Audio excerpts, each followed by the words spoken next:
ನಮಸ್ಕಾರ. ದೇಶದ ಇಂದಿನ ಪ್ರಮುಖ ಸುದ್ದಿಗಳನ್ನ ನೋಡೋಣ. ನಾನು ರಂಜಿತಾ ರೇವಣ್ಣ. ರಾಜ್ಯಸಭಾ ಸಂಸದೆ ಸುನೇತ್ರಾ ಪವರ್ ಅವರು ಶನಿವಾರ ಎನ್ಸಿಪಿ ಶಾಸಕರು ಪಕ್ಷದ ಶಾಸಕಾಂಗ ಗುಂಪಿನ ನಾಯಕಿಯಾಗಿ ಅವಿರೋಧವಾಗಿ ಆಯ್ಕೆ ಮಾಡಿದ್ರು. ಇದರೊಂದಿಗೆ ಮಹಾಯುತಿ ಸರ್ಕಾರದೊಂದಿಗೆ ಉಪಮುಖ್ಯಮಂತ್ರಿ ಹುದ್ದೆಗೆ ಎನ್ಸಿಪಿ ಪಕ್ಷವು ಸುನೇತ್ರಾ ಪವರ್ ಅವರನ್ನ ಅಧಿಕೃತವಾಗಿ ನಾಮನಿರ್ದೇಶನ ಮಾಡಿತು. ನಂತರ ಅವರು ಲೋಕಭವನದಲ್ಲಿ ಪ್ರಮಾಣ ವಚನ ಸ್ವೀಕರಿಸಿ ಮಹಾರಾಷ್ಟ್ರದ ಇತಿಹಾಸದಲ್ಲೇ ಮೊದಲ ಮಹಿಳಾ ಉಪಮುಖ್ಯಮಂತ್ರಿಯಾಗಿ ದಾಖಲೆಯನ್ನ ನಿರ್ಮಿಸಿದ್ರು. ಇನ್ನು ಪ್ರಮಾಣ ವಚನ ಸಮಾರಂಭದ ವೇಳೆ ಅಜಿತ್ ದಾದಾ ಅಮರ್ ಹೇ ಎಂಬ ಘೋಷಣೆಗಳು ಮೊಳಗಿದವು. ಸುನೇತ್ರಾ ಅವರ ನಾಮನಿರ್ದೇಶನವನ್ನ ಹಿರಿಯ ಎನ್ಸಿಪಿ ನಾಯಕ ಛಗನ್ ಭುಜಬಲ್ ಪ್ರಸ್ತಾಪಿಸಿದ್ದು, ಇತರ ಹಿರಿಯ ನಾಯಕರು ಬೆಂಬಲವನ್ನ ನೀಡಿದ್ರು. ಯಾವುದೇ ವಿರೋಧವಿಲ್ಲದೆ ಅವರು ಆಯ್ಕೆಯಾದ್ರು.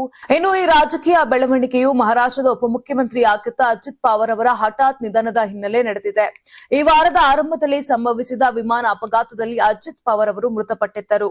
ಅಜಿತ್ ಪವಾರ್ ಅವರ ಪತ್ನಿ ಸುನೇತ್ರಾ ಪವಾರ್ ಅವರು ಮಹಾರಾಷ್ಟ್ರ ಉಪಮುಖ್ಯಮಂತ್ರಿಯಾಗಿ ಪ್ರಮಾಣ ವಚನ ಸ್ವೀಕರಿಸಲಿದ್ದಾರೆ ಎಂಬ ವರದಿಗಳ ಮಧ್ಯೆ ಎನ್ಸಿಪಿ ಮುಖ್ಯಸ್ಥ ಶರದ್ ಪವಾರ್ ಈ ಬೆಳವಣಿಗೆಯಿಂದ ದೂರ ಉಳಿದಿದ್ದು, ಈ ಬಗ್ಗೆ ನನಗೆ ಯಾವುದೇ ಮಾಹಿತಿ ಇಲ್ಲ ಎಂದು ಶನಿವಾರ ಹೇಳಿದ್ದಾರೆ. ಬಾರಾಮತಿಯಲ್ಲಿ ಪತ್ರಿಕಾಗೋಷ್ಠಿಯಲ್ಲಿ ಮಾತನಾಡಿರುವಂತಹ ಶರದ್ ಅವರು ಪ್ರಮಾಣ ವಚನ ಸ್ವೀಕಾರದ ಬಗ್ಗೆ ಮಾಧ್ಯಮ ವರದಿಗಳ ಮೂಲಕ ತಿಳಿದುಕೊಂಡಿದ್ದೇನೆ. ಪ್ರಮಾಣ ವಚನ ಸ್ವೀಕಾರದ ಬಗ್ಗೆ ನನಗೆ ಯಾವುದೇ ಮಾಹಿತಿ ಇಲ್ಲ ಅಂತ ಹೇಳಿದ್ರು. ಇನ್ನು ಎನ್ಸಿಪಿ ಈ ನಿರ್ಧಾರ ತೆಗೆದುಕೊಂಡಿರಬೇಕು. ಪ್ರಫುಲ್ ಪಟೇಲ್ ಮತ್ತು ಸುನಿಲ್ ತಟ್ಕರೆ ಅವರಂತಹ ಕೆಲವರು ಈ ನಿರ್ಧಾರ ತೆಗೆದುಕೊಂಡಿರಬಹುದು, ಏನನ್ನಾದರೂ ನಿರ್ಧರಿಸಿರಬಹುದು ಅಂತ ಶರದ್ ಪವಾರ್ ಹೇಳಿದ್ದಾರೆ. ಕಳೆದ 4 ತಿಂಗಳಿನಿಂದ ಎನ್ಸಿಪಿ 2 ಬಣಗಳ ವಿಲೀನ ಬಗ್ಗೆ ಮಾತುಕತೆ ನಡೆದಿತ್ತು ಅಂತ ಎನ್ಸಿಪಿ ಮುಖ್ಯಸ್ಥ ಶರದ್ ಪವಾರ್ ತಿಳಿಸಿದ್ದಾರೆ. ಜಯಂತ್ ಪಾಟೀಲ್ ಮತ್ತು ಅಜಿತ್ ಪವಾರ್ ನಡುವೆ 2 ಎನ್ಸಿಪಿ ಬಣಗಳ ವಿಲೀನದ ಕುರಿತು ಚರ್ಚೆಗಳು ನಡೆದಿದ್ದವು. ಸಕಾರಾತ್ಮಕ ದಿಕ್ಕಿನಲ್ಲಿ ಚರ್ಚೆಗಳು ಸಾಗುತ್ತಿವೆ. ಜನವರಿ 12ರಂದು ಅಜಿತ್ ಪವಾರ್ ಬಣಗಳ ವಿಲೀನ ನಿರ್ಧಾರವನ್ನ ಪ್ರಕಟಿಸಬೇಕಿತ್ತು. ಅಷ್ಟರಲ್ಲಿ ಈ ದುರ್ಘಟನೆ ಆಗಿದೆ ಅಂತ ಹೇಳಿದ್ದಾರೆ.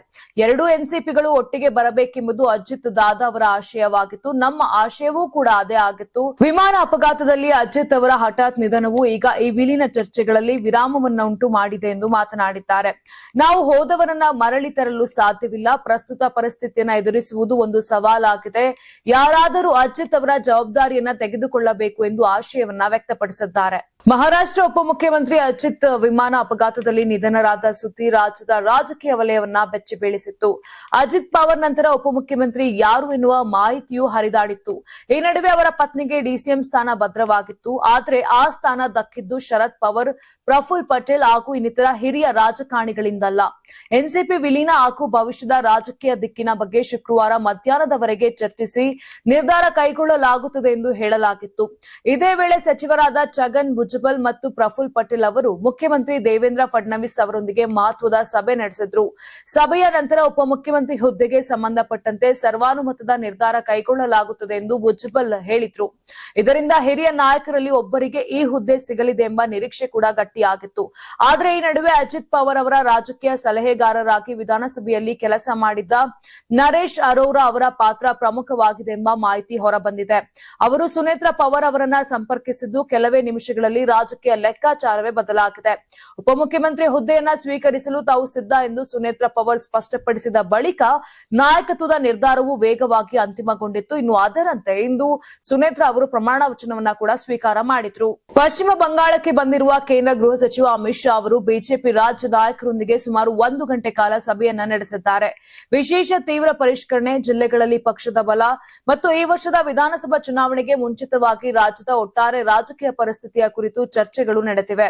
ಶುಕ್ರವಾರ ರಾತ್ರಿ 9:45ರ ಸುಮಾರಿಗೆ ಅಮಿತ್ ಶಾ ಕೋಲ್ಕತಾ ವಿಮಾನ ನಿಲ್ದಾಣ ತಲುಪಿದ್ರು ಮತ್ತು ಅವರನ್ನು ಬಿಜೆಪಿ ರಾಜ್ಯಾಧ್ಯಕ್ಷ ಸಮೀಕ್ ಭಟ್ಟಾಚಾರ್ಯ, ವಿರೋಧ ಪಕ್ಷದ ನಾಯಕ ಸುವೇಂದ್ ಅಧಿಕಾರಿ, ಕೇಂದ್ರ ಸಚಿವ ಸುಕಾಂತ್ ಮಜುಂದಾರ್ ಮತ್ತು ಇತರ ಹಿರಿಯ ನಾಯಕರು ಬರಮಾಡಿಕೊಂಡ್ರು. ನಂತರ ನಾಯಕರು ಸಭೆ ನಡೆದ ನ್ಯೂ ಟೌನ್ ನಲ್ಲಿರುವ ಹೋಟೆಲ್ಗೆ ಹೋದರು. ಬಂಗಾಳ ವಿಧಾನಸಭಾ ಚುನಾವಣೆಯ ಕೇಂದ್ರ ವೀಕ್ಷಕರಾದ ಭೂಪೇಂದರ್ ಯಾದವ್, ಸುನಿಲ್ ಬನ್ಸಾಲ್ ಮತ್ತು ಬಿಪ್ಲಬ್ ದೇಬ್ ಸಭೆಯಲ್ಲಿ ಭಾಗವಹಿಸಿದ್ರು. ಪಕ್ಷದ ಮೂಲಗಳ ಪ್ರಕಾರ ಇದು ರಾಜಕೀಯ ವಾತಾವರಣ ಮತ್ತು ಪ್ರಚಾರದ ಆದ್ಯತೆಗಳನ್ನ ಪರಿಶೀಲಿಸುವ ಅನೌಪಚಾರಿಕ ಕೋರ್ ಸಮಿತಿ ಸಭೆಯಾಗಿತ್ತು. ಅಮೆರಿಕ ಮತ್ತು ವೆನೆಜುವೆಲಾ ನಡುವಿನ ರಾಜಕೀಯ ಉದ್ವಿಗ್ನತೆಯ ನಡುವೆ ವೆನೆಜುವೆಲಾದ ಹಂಗಾಮಿ ಅಧ್ಯಕ್ಷೆ ಡೆಲ್ಸಿ ರೋಡ್ರಿಗಸ್ ಅವರು ಶುಕ್ರವಾರ ಪ್ರಧಾನಿ ನರೇಂದ್ರ ಮೋದಿ ಅವರೊಂದಿಗೆ ದೂರವಾಣಿ ಕರೆ ಮೂಲಕ ಮಹತ್ವದ ಮಾತುಕತೆ ನಡೆಸಿದ್ದಾರೆ. ಭಾರತ ಮತ್ತು ವೆನೆಜುವೆಲಾ ನಡುವಿನ ದ್ವಿಪಕ್ಷೀಯ ಸಂಬಂಧಗಳನ್ನು ಹೊಸ ಎತ್ತರಕ್ಕೆ ಕೊಂಡೊಯ್ಯಲು ಉಭಯ ನಾಯಕರು ಒಪ್ಪಿಕೊಂಡಿದ್ದಾರೆ. ವೆನೆಜುವೆಲಾ ವಿಶ್ವದ ದೊಡ್ಡ ತೈಲ ನಿಕ್ಷೇಪ ಹೊಂದಿದ್ದು, ಇಂಧನ ಕ್ಷೇತ್ರದಲ್ಲಿ ಭಾರತದ ಹೂಡಿಕೆಗೆ ಒತ್ತು ನೀಡಲಾಗಿದೆ. ಜೊತೆಗೆ ಔಷಧೀಯ ಉತ್ಪನ್ನಗಳ ಪೂರೈಕೆಯಲ್ಲಿ ಸಹಕಾರ ಕೂಡ ನೀಡಲಾಗಿದೆ. ಏಷ್ಯಾದ ತೈಲದಂತೆ ವೆನೆಜುವೆಲಾ ಕೂಡ ಭಾರತಕ್ಕೆ ರಿಯಾಯಿತಿ ದರದಲ್ಲಿ ತೈಲ ನೀಡುವ ಸಾಧ್ಯತೆ ಕೂಡ ಇದೆ. ಇದು ಭಾರತದ ಇಂಧನ ದರವನ್ನ ಕಡಿಮೆ ಮಾಡಲು ಸಹಾಯ ಮಾಡುತ್ತದೆ. ಭಾರತದ ಸಂಸ್ಕರಣಾಗಾರಗಳು ವೆನೆಜುವೆಲಾದ ಭಾರಿ ಕಚ್ಚಾ ತೈಲವನ್ನ ಸಂಸ್ಕರಿಸಲು ಬೇಕಾದ ಸುಧಾರಿತ ತಂತ್ರಜ್ಞಾನವನ್ನ ಹೊಂದಿವೆ. ಇದು ಉಭಯ ದೇಶಗಳಿಗೆ ಲಾಭದಾಯಕವಾಗಿದೆ. ವೆನೆಜುವೆಲಾದಲ್ಲಿ ಭಾರತದ ONGC ವಿದೇಶ ಲಿಮಿಟೆಡ್ ಹೂಡಿಕೆ ಮಾಡಿರುವ ಯೋಜನೆಗಳಿಂದ ಬರಬೇಕಾದ ಸುಮಾರು $600 ಮಿಲಿಯನ್ ಲಾಭಾಂಶ ಬಾಕಿ ಇದೆ. ಹೊಸ ಒಪ್ಪಂದದ ಪ್ರಕಾರ ವೆನೆಜುವೆಲಾ ಈ ಬಾಕಿ ಹಣದ ಬದಲಿಗೆ ಭಾರತಕ್ಕೆ ಕಚ್ಚಾ ತೈಲವನ್ನ ಪೂರೈಸಲು ಒಪ್ಪಿಕೊಳ್ಳುವ ಸಾಧ್ಯತೆ ಕೂಡ ಇದೆ. ಉಗ್ರ ದಮನಕ್ಕೆ ಆರಂಭಿಸಿರುವ ಆಪರೇಷನ್ ಟ್ರಾಶಿ 14ನೇ ದಿನಕ್ಕೆ ಕಾಲಿಟ್ಟಿದ್ದು, ಜಮ್ಮು ಕಾಶ್ಮೀರದ ಕಿಶ್ತವಾರ್ ಜಿಲ್ಲೆಯಲ್ಲಿ ಭಯೋತ್ಪಾದಕರು ಮತ್ತು ಭದ್ರತಾ ಪಡೆಗಳ ನಡುವೆ ಗುಂಡಿನ ಚಕಮಕಿ ನಡೆಯುತ್ತಿದೆ. ಶನಿವಾರ ಬೆಳಗ್ಗೆ 5:40ಕ್ಕೆ ಭಾರತೀಯ ಯೋಧರು ಉಗ್ರರ ಅಡಗು ತಾಣವನ್ನ ಪತ್ತೆ ಹಚ್ಚಿ ಕಾರ್ಯಾಚರಣೆ ಆರಂಭಿಸಿದ್ದಾರೆ. ಸದ್ಯ ಕಾರ್ಯಾಚರಣೆ ಮುಂದುವರೆದಿದ್ದು, ಉಗ್ರರನ್ನ ಸುತ್ತುವರಿಯಲಾಗಿದೆ ಎಂದು ಮೂಲಗಳು ತಿಳಿಸಿವೆ.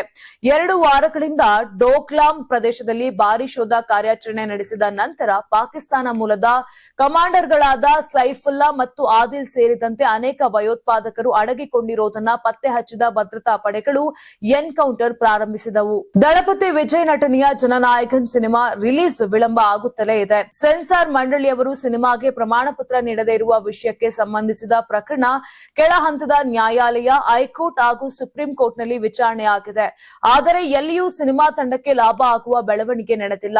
ಈ ಚಿತ್ರವು ಕನ್ನಡದ KVN ಪ್ರೊಡಕ್ಷನ್ ನಿರ್ಮಾಣ ಮಾಡಿದೆ. ನಿರ್ಮಾಪಕರ ಸ್ಥಿತಿ ಕಂಡು ವಿಜಯ್ ಮರುಗಿದ್ದಾರೆ. ತಿಂಗಳು ಕಳೆಯುತ್ತಾ ಬಂದರೂ ಸಿನಿಮಾ ರಿಲೀಸ್ ಮಾಡಲು ಸಾಧ್ಯವಾಗುತ್ತಿಲ್ಲ. ಇದರಿಂದ ನಿರ್ಮಾಪಕರು ದೊಡ್ಡ ನಷ್ಟ ಅನುಭವಿಸುತ್ತಿದ್ದಾರೆ. ಥಿಯೇಟರ್ ಸೆಟಪ್ ಮಾಡಿಕೊಳ್ಳಲು ಹಾಕಿದಂತ ಶ್ರಮ ವ್ಯರ್ಥವಾಗಿದೆ.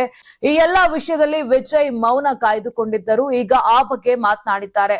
ನನ್ನ ರಾಜಕೀಯ ಪ್ರವೇಶದ ಕಾರಣದಿಂದ ಜನನಾಯಕನ್ ಚಿತ್ರಕ್ಕೆ ತೊಂದರೆ ಆಗುತ್ತಿದೆ. ನನ್ನ ನಿರ್ಮಾಪಕರ ಬಗ್ಗೆ ನನಗೆ ಬೇಸರವಾಗುತ್ತಿದೆ. ನನ್ನ ರಾಜಕೀಯ ಪ್ರವೇಶದಿಂದಾಗಿ ನನ್ನ ಚಿತ್ರಕ್ಕೆ ತೊಂದರೆಯಾಗುತ್ತದೆ ಎಂದು ನನಗೆ ತಿಳಿದಿತ್ತು. ನಾನು ಇದಕ್ಕೆ ಮಾನಸಿಕವಾಗಿ ಸಿದ್ಧನಾಗಿದ್ದೆ ಅಂತ ಹೇಳಿದ್ದಾರೆ.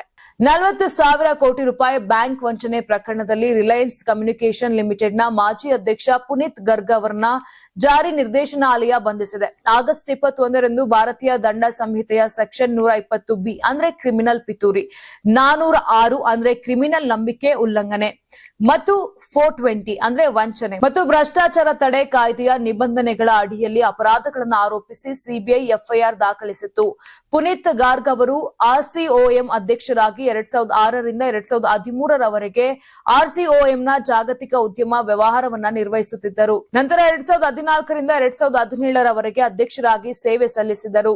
ತರುವಾಯ ಅಕ್ಟೋಬರ್ 2017ರಲ್ಲಿ ಅವರನ್ನ RCOMನ ಕಾರ್ಯನಿರ್ವಾಹಕ ನಿರ್ದೇಶಕರಾಗಿ ನೇಮಿಸಲಾಯಿತು. 2019ರಿಂದ 2025ರವರೆಗೆ ಅವರು RCOMನ ಕಾರ್ಯನಿರ್ವಾಹಕೇತರ ನಿರ್ದೇಶಕರಾಗಿ ಸೇವೆಯನ್ನ ಸಲ್ಲಿಸಿದ್ದರು.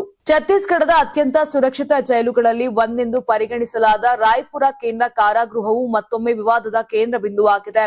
ಯುವತಿಯೊಬ್ಬಳು ಜೈಲಿನಲ್ಲಿರುವ ತನ್ನ ಗೆಳೆಯನನ್ನ ಭೇಟಿಯಾಗಿದ್ದಾಳೆ. ಈ ವೇಳೆ ಜೈಲಿನ ಸಂದರ್ಶಕ ಕೋಣೆಯೊಳಗೆ ಮುಕ್ತವಾಗಿ ವಿಡಿಯೋ ರೆಕಾರ್ಡ್ ಮಾಡಿದ್ದಾಳೆ. ಇದರ ವಿಡಿಯೋ ಸಾಮಾಜಿಕ ಮಾಧ್ಯಮದಲ್ಲಿ ಭಾರಿ ವೈರಲ್ ಆಗುತ್ತಿದ್ದಂತೆ ವಿವಾದಕ್ಕೆ ಕಾರಣವಾಗಿದೆ. ಇದು ಜೈಲಿನ ಭದ್ರತೆ ಮತ್ತು ಅಧಿಕೃತ ಮೇಲ್ವಿಚಾರಣೆಯ ಬಗ್ಗೆ ಗಂಭೀರ ಪ್ರಶ್ನೆಗಳನ್ನ ಎತ್ತಿದೆ. ವೈರಲ್ ಆಗಿರುವ ವಿಡಿಯೋದಲ್ಲಿ ಯುವತಿಯು ಭಾವನಾತ್ಮಕವಾಗಿ ಕ್ಯಾಮೆರಾದ ಮುಂದೆ ಮಾತನಾಡುತ್ತಾ, ಇಂದು ನನ್ನ ಪ್ರೇಮಿಯ ಹುಟ್ಟುಹಬ್ಬ, ನಾನು ಅವನನ್ನ ಭೇಟಿಯಾಗಲು ಕೇಂದ್ರ ಕಾರಾಗೃಹಕ್ಕೆ ಬಂದಿದ್ದೇನೆ. ಅವನು ನನ್ನೊಂದಿಗೆ ಇಲ್ಲದಿರುವುದು ತುಂಬಾ ನೋವುಂಟು ಮಾಡುತ್ತದೆ. ಅವನ ಹುಟ್ಟುಹಬ್ಬದಂದು ನಾನು ಅವನೊಂದಿಗೆ ಇಲ್ಲ, ಆದರೆ ನಾನು ಅವನನ್ನ ಭೇಟಿಯಾಗಲು ಬಂದಿದ್ದೇನೆ. ಅವನ ಪ್ರತಿಕ್ರಿಯೆ ಏನೆಂದು ನೋಡೋಣ ಎಂದು ಹೇಳಿದ್ದಾಳೆ.